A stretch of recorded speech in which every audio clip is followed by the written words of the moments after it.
अगर इनके अंदर इतनी काबिलियत है कूट कूट के भरी, तो ये 2-400 लोगों को, 2-4 हजार लोगों को, 2-4 लाख लोगों को रोजगार दे सकते थे।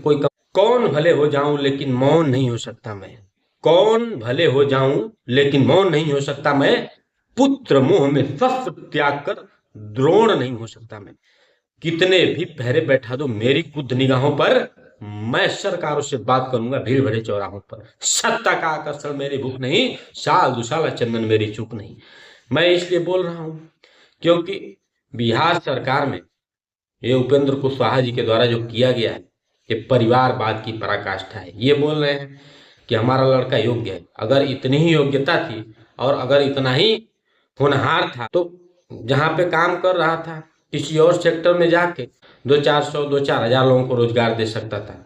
यहाँ पर आया, विरोध शुरू हो गया क्यों? आपने परिवारवाद की पराकाष्ठा पराकाष्ठा का एक दृश्य जीवंत किया है।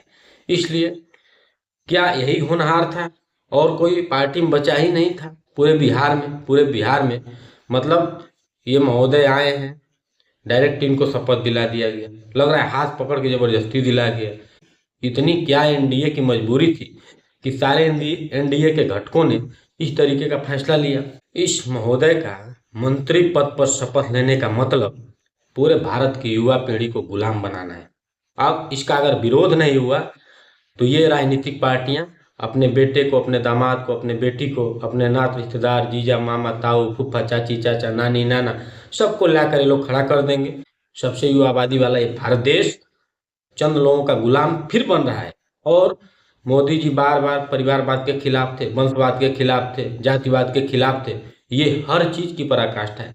वंशवाद, परिवारवाद, जातिवाद सब चीज की पराकाष्ठा है। इस महोदय को लाके प्रोडक्ट के रूप में लॉन्च कर दिया गया और पूरे देश का युवा आबादी अब इनके दंश को झेले।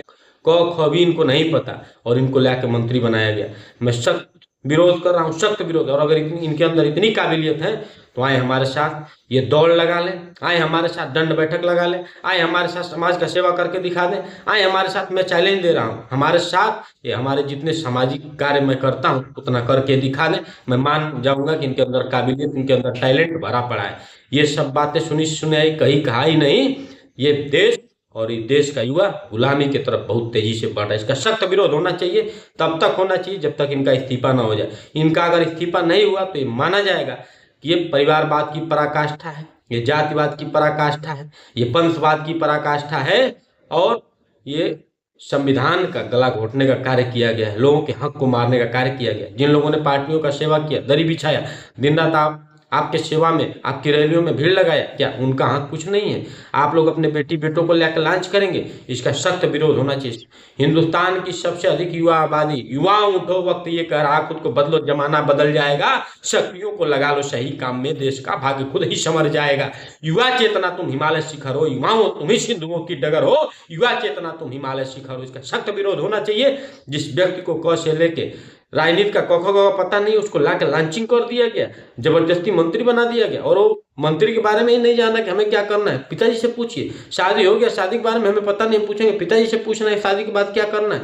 ये सब बातें, ये सब ड्रामा अभी आजाद भारत में, इस युवा आबादी वाले भारत में, सबसे अधिक युवा आबादी वाले भारत में, इस 21वीं सदी में, इस टेक्नोलॉजी के जमाने में, इस सोशल मीडिया के जमाने में कतई बर्दाश्त योग नहीं है, स्वीकार योग नहीं है। मैं इसका सख्त विरोध करता हूँ, सख्त विरोध करता हूँ, सख्त विरोध करता हूँ। वंदे मातरम। जय हिंद, जय भारत। हमारी बातों को अधिक से अधिक शेयर करें, हमारे चैनल को सब्सक्राइब करें। जय हिंदुस्तान, जय जय श्री राम।